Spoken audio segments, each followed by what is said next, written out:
Hey, Shalom, Makim Shalom. First and foremost, as always, I want to give all praise, honor, and glory to Yahweh, Bahasham Yahweh Shai, Bahasham Rachakwadash. I would like to give double honors to the apostles, the bishops, and the elders of Great Millstone that taught us this truth and that's so teaching this truth, and much peace, love, and salutation to the elect, beginning with the 144,000 all the way down to the large multitude that believes and who the Lord will deliver in these last days. To you all I say Shalom. I'm the brother Tazamah from the Great Millstone Dallas camp, coming back today with another lesson. And I pray this lesson will be edifying to the elect. And I wanted to do a lesson on this video or this clip from TikTok that was sent to me by the elder Manat Zakba out there at GMS, South Carolina. Shalom, Yahweh Shem Shabbat. And this is a clip of the Iuic, the infamous Iuic Israelites United in Christ, which that's not his name. All right. And just another one of their topics of madness, and what you're about to hear. This individual, I don't know this guy's rank or his name, but I've seen it before. But he's about to break down, or attempt to break down, I'd rather say, if a man, pretty much if a man, quote unquote, cheats on his wife, that pretty much he's in danger of the judgment. And the whole concept of quote unquote cheating is really a pop culture westernized way of thinking in a westernized term, because cheating doesn't really exist. Like, you don't have a man that gets with a woman that's you don't have a man that gets with a woman that doesn't have a man, and then you're cheating on your wife. Cheating doesn't exist. Realistically, cheating doesn't exist. Now, if a man gets with a woman who's married to another man, then yes, that's committing adultery. But this whole concept of cheating and one wife, the scripture says, all things are lawful, but not all things are expedient. So, we're not at a time right now for, you to have a man to have, multiple wives and things of that nature. As it says in 1 Corinthians, the 7th chapter, matter of fact, let me just grab it real quick. I don't want to misquote it. But when you get 1 Corinthians, the 7th chapter, it says that you would have trouble in the flesh. All right, this is 1 Corinthians chapter 7.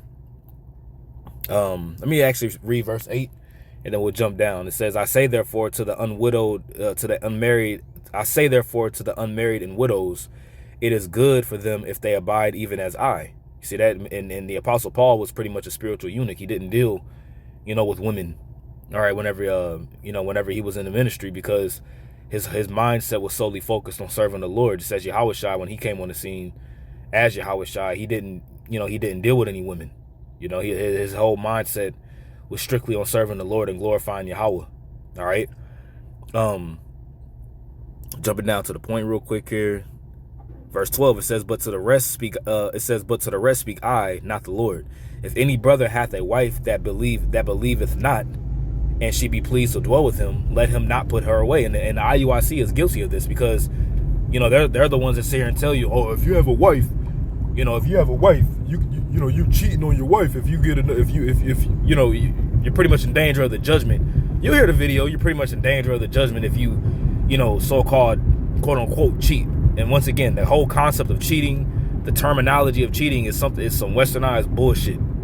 Okay, but they're the ones that'll sit here and tell you that if you have if you got a woman that doesn't believe in the same thing that you believe in, you're supposed to cut her off. You know what I'm saying? Or excuse me, if a woman doesn't believe, I said it backwards. If a woman doesn't believe, or if a woman believes that she has a husband that doesn't believe, that woman's supposed to leave that man and get with somebody in the organization, which you're causing that woman to commit adultery. So they really a bunch of fucking hypocrites, man. Excuse my language, but that's exactly what it is, man. They're really a bunch of hypocrites, because they're all about the law, such as the commandments, but you teaching others, to break to break the law. That's why the scriptures say that you're twice a child of hell. You cause them to become twice the child of hell, twice the children of hell, man. See, now I done forgot where I was going. It's in 1 Corinthians, the 7th chapter now. Salakia. Come on, man. These fucking cars, dog. Fuck. Excuse me, man. These goddamn drivers, man. These people got multiples of demons on them, man. Goodness gracious. Good Lord. My goodness. I forgot where I was going in 1 Corinthians, the 7th chapter, man. Salakia. Oh, man, where was I going here? I'll come back to it. Yeah, I'll come back to it. If the Lord puts places in the back of my mind, I'll come back to it. Let me actually go to the video and play the video here, and then we'll go from there. So without further ado, let's listen. So if a man cheated, he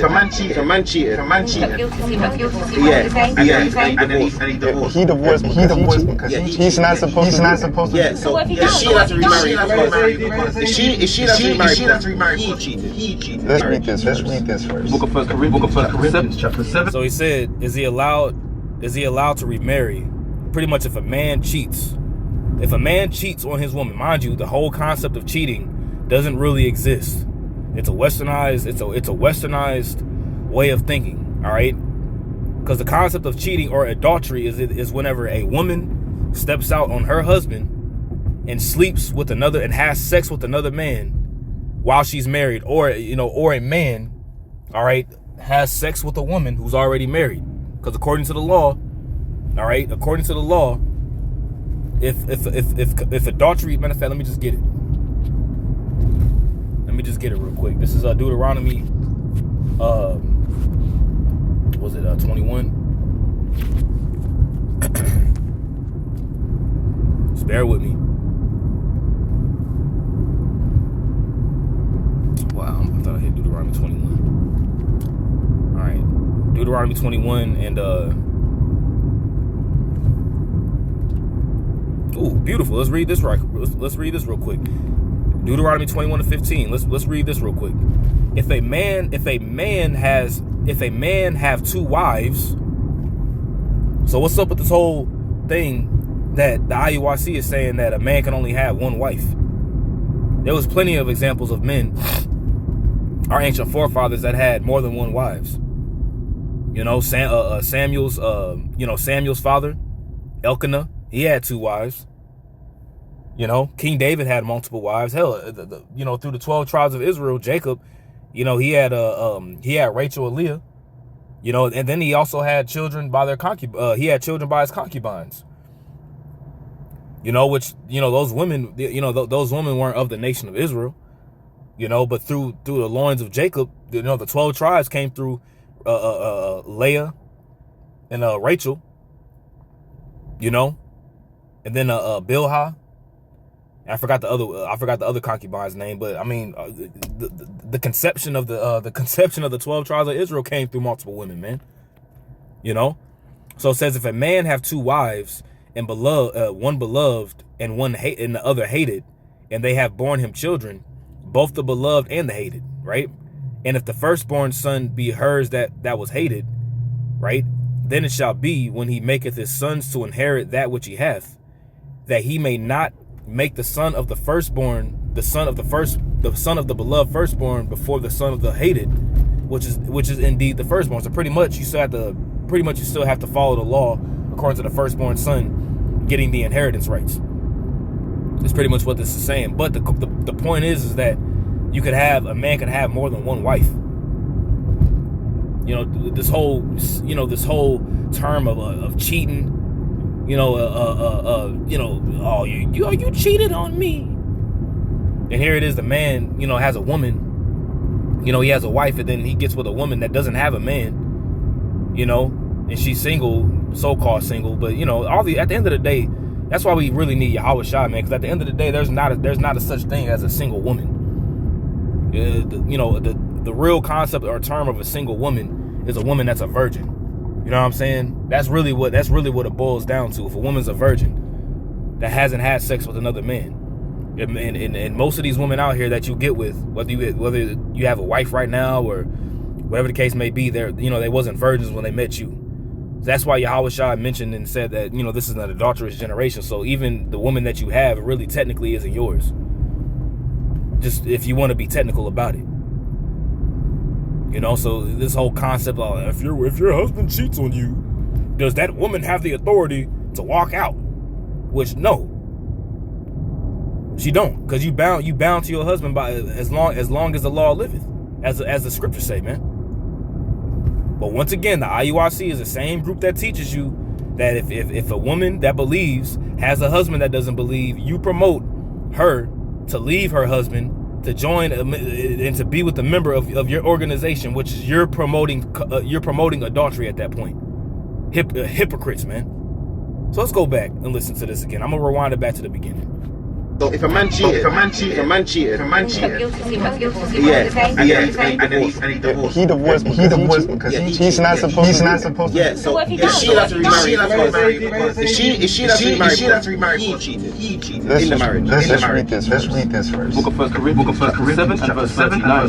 The wife is bound by the law as long as her husband lives. Right, so the wife is bound to her husband as long as he lives. Even if he cheats, but that cheats. Hebrews 13. If a man cheats on his wife, he's in grave danger of the judgment of God.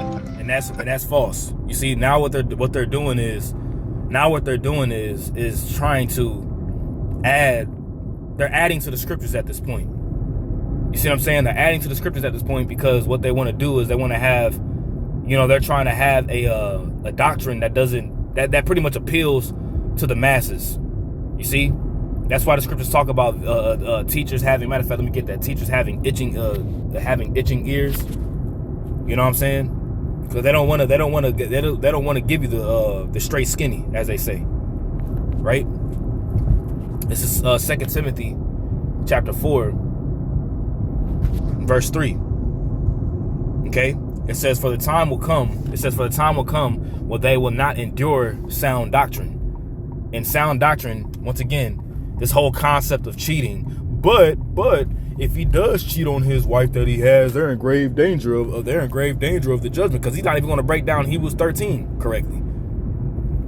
So it says, for the time will come when they will not endure sound doctrine, but after their own lust shall they heap to themselves teachers having itching ears.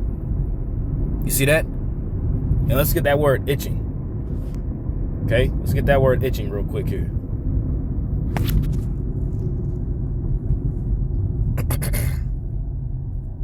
That word itching in the Greek is kneto.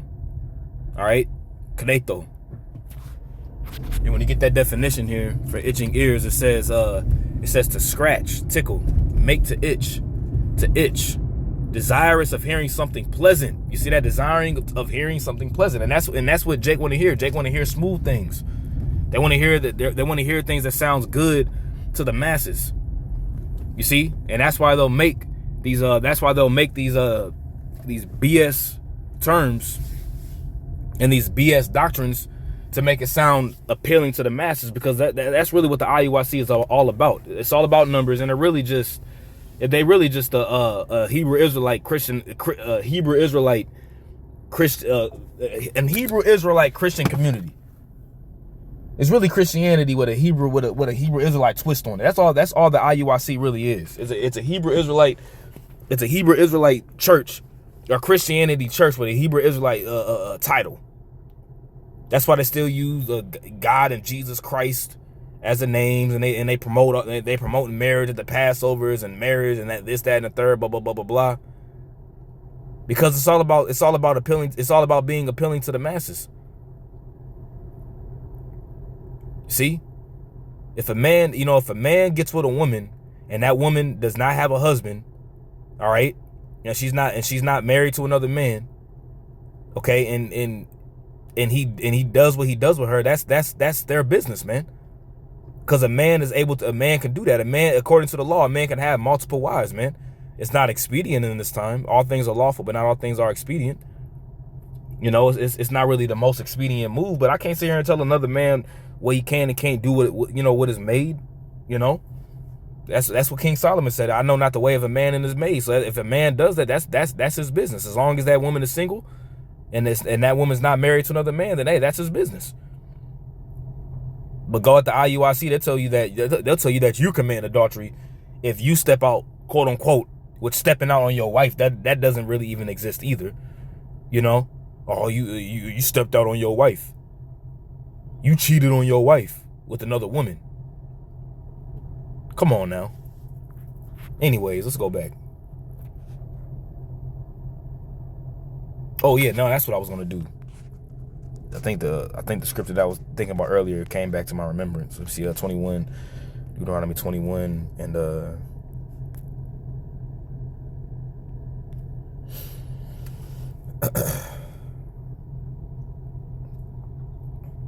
or the 22. Yeah, I think it's 22. Salakia. Hold on.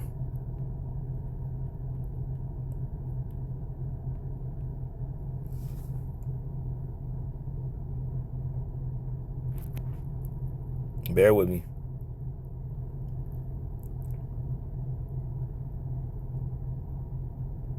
Deuteronomy 22, verse 22. If a man be found lying with a woman married to an husband, right? Married to an husband, that's a key. It says, then they shall both of them die, both the man that lay with the woman and the woman. You see, then because that's what? That's adultery. That's fornication, is whenever a woman has sex with another man while she's married to another man, or a man goes and lays down with another woman, all right, that's married to another man, and they know it, and it pretty much is consensual, and they be found, they're supposed to be put to death, right? It says, so shalt thou put away evil from Israel. See that? That's the only way that, if you want to use the term cheating, but once again, cheating, this whole westernized term of cheating doesn't really exist. It's really adultery. But the correct adultery is not when a man, lays down with another woman. That doesn't have another man. That's not adultery. Okay, adultery is if that woman is married to another man and then another man lays down with her. That's committing adultery. Both that man that laid down with that woman and that woman who agree with it, they are to be put to death according to the law. But let's go back to this. Understand it. Read Hebrews chapter 13 and verse 4. Marriage is honorable. So God honors marriage between man and woman. Read. And the bed undefiled. And the bed, meaning what you do with your spouse. What you do with your spouse. Read. But whoremongers, meaning a man that has sex with a bunch of women and doesn't marry them. Go ahead. And that's not the definition of a whoremonger. So I guess King David was a whoremonger. I forgot the judge's name in the book of Judges, but he had 70 sons. I guess he was a whoremonger. As a matter of fact, let me get his name, because he has 70 sons. It wasn't Gideon.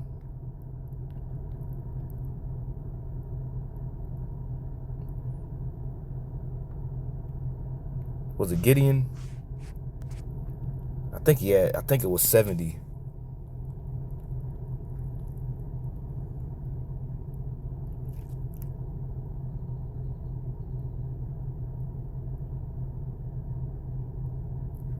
I can maybe look it up on Google to see which Israelite judge had 70 sons.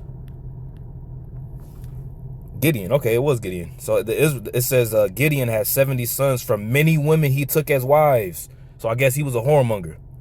I guess the Lord wasn't pleased with Gideon because he had 70 sons. And what does the definition of whoremonger? What does the definition of whoremonger even mean? Because a monger is somebody like you may have a fishmonger.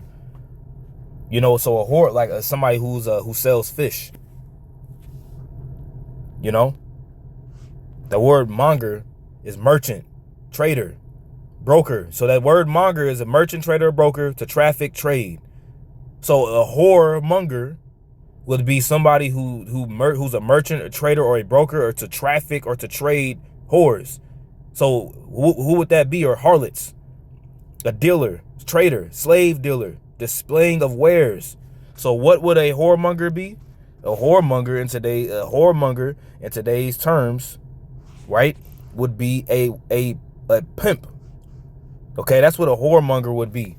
A whoremaster, a pimp. A whoremonger and a whoremaster are the same things. A pimp, one who keeps or procures whores for others. Whoremaster and whoremonger are synonymous words. So just because you're laying down, or just because a man may have multiple women and multiple wives, that doesn't make him a whoremonger. So this guy errs not knowing the scriptures. Hella lined up and everything, you know, lined up and not knowing what the hell he's talking about. But he breaking the law though. You know, let's run that back a little bit. Between man and woman, and the bed on the bed, meaning what you do with your spouse, what you do with your spouse.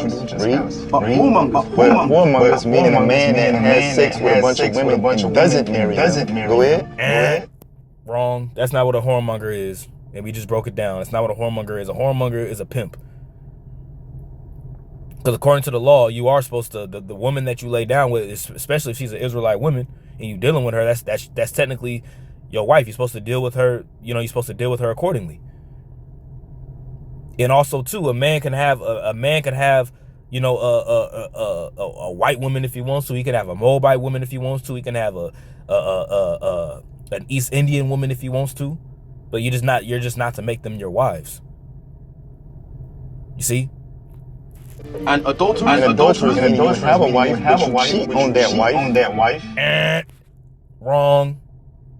Wrong. You see, this is them trimming their way to seek love.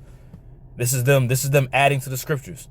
Adultery is not if you quote unquote cheat on your wife. That's not adultery. Adultery is if you go out there and you have sex with another woman that's married to another man. And they'll try to use that. They'll try to go, well, what did Yahweh say in Matthew 5:27, brother? If you even look at a woman. Matter of fact, let's get that real quick. Because what did Yahweh mean? Because that's probably where they will go. And they don't even understand. They don't even understand that scripture. Matthew chapter 5, verse 27. It says, ye have heard, this is Yahweh speaking, ye have heard that it was said by them of old time, thou shalt not commit adultery. Once again, what's the definition of adultery? The definition of adultery is whenever a man has sex with a woman that is married to another man. And that, or vice versa. Vice versa is the same way a woman steps out on her husband and has sex with another man while she's married to another man. That's adultery. Not if a man goes out and deals with another woman that's not married to another man. That's not adultery. Verse 28, but I say unto you, that whosoever looketh on a woman to lust after her hath committed adultery with her already in his heart. So does that mean that if you see a woman, you know what I'm saying, that may be a beautiful, attractive woman, you know what I'm saying, a nice frame, whatever the case may be, and you look at her, and that woman is not married, and you look, oh, I'm committing adultery in my mind. No. That's looking at a woman to lust after her, and she's already married to another man. You know? That's what that means. But how the IUIC break it down and tell you? That's talking about if you over here, you know, you over here walking around or whatever the case may be, and then you see a woman and you over here got to turn your head and turn. If that's the case, you shouldn't even go out. You shouldn't even leave the house if that's the case. Leave it up to these guys trying to break it down. Once again, the IUIC is nothing more than a Christian church with an Israelite title. That's all that the IUIC is, man. Let's go back to this madness here. God will judge. God will judge. So it's not a matter of feelings and I'm tired of him. It is a matter of feelings with the IUIC. Because once again, this is the same church. This is the same church that'll sit here and tell you that if a woman believes and her husband doesn't believe, they promote that woman to leave that man that she's with. Okay, to leave that man that she's with and get with somebody from the organization. And that's on record. That's on record. They promote that. So they're promoting adultery. But they all about the law, the statutes, and the commandments. That's what they about, though. Cheating or whatever the case, a faithful woman, a woman that believes in God is going to be faithful in God. God will either put the spirit on that man to repent and right his wrongs and become faithful to that woman, But did he break a law? If that man deals with a woman that's not married to another man, did he break the law? The answer is no. Move him out of the earth, and then she's no longer bound to him.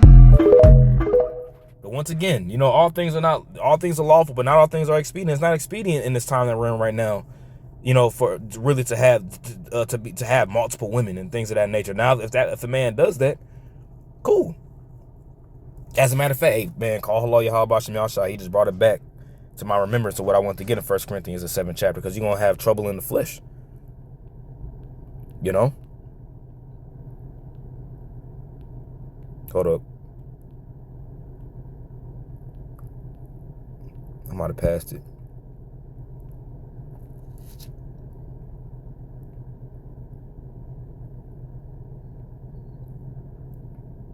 Let me actually read this real quick. Verse 39. The wife is bound by the law as long as her husband liveth. You see? Because, you know, technically, according to the ancient world, that woman, she'd be a virgin. If that man, the first man that she has sex with, and she loses her virginity to, and the tokens of her virginity is with that man, you know, cherries popped, that's technically her husband for life, right? But if her husband be dead, right, she is at liberty to be married to whom she will. That's when she could be married to another man. You see? Or if that man, as a matter of fact, let me do this real quick. That's Deuteronomy, the 24th chapter, if I'm not mistaken. Let's read this. When a man hath taken a wife and married her, and it come to pass that she find no favor in his eyes, because he hath found some uncleanness in her, then let him write her a bill of divorcement, and give it in her hand, and send her out of his house. And when she is departed out of his house, she may go and be another man's wife. That's when she's able to go out there and remarry again if the man divorces her. There's not a woman can't divorce a man. I'm filing for divorcement. You cheated on me. I'm filing for divorcement. Nope, a woman can't do that. Not according to the law, but in today's society, that's the most people that file for divorcement is women. And then they get half of what the man has, and you know, all this madness and BS. That's why it's best not to get married in the society, by underneath the law. Hey, that's when I say underneath the law, what I mean is underneath the government. But hey, leave it up to the IUIC. They try to tell you, you gotta you have to get a marriage certificate. You have to get married underneath the law by the state. All this madness and bullshit. You know. Verse 3, it says, and if the latter husband hate her, right? If the latter husband hate her, and write her a bill of divorcement, and giveth it in her hand, and sendeth her out of his house. So this is the second husband. Or if the latter husband die, which took her to be his wife, her former husband, the one that she was with before, which sent her away, may not take her again to be his wife, that after that she is defiled. Why is she defiled? Because another man has been inside of her. That's polluted land at that point. For that is an abomination before Yahweh. And thou shalt not cause the land to sin, which Yahweh thy power giveth thee for an inheritance. See that? So that you're not to be able to take that woman back. But there's not a such thing as a woman filing for divorcement. I'm going to file for divorce. And that's why you don't get married by the state here in the society. You don't do that. Because it's really against the man at the end of the day. When it's all said and done, it's really against you. You see? But this whole concept of cheating, you know, you're not to cheat on your wife, and all this madness that you hear from the IUIC, man. Don't listen to the IUIC. Don't listen to the IUIC. I want to say that dude in the video was the same dude that said that the teaching of the MOTB being the RFID microchip is a doctrine of devils. I want to say that's the same guy.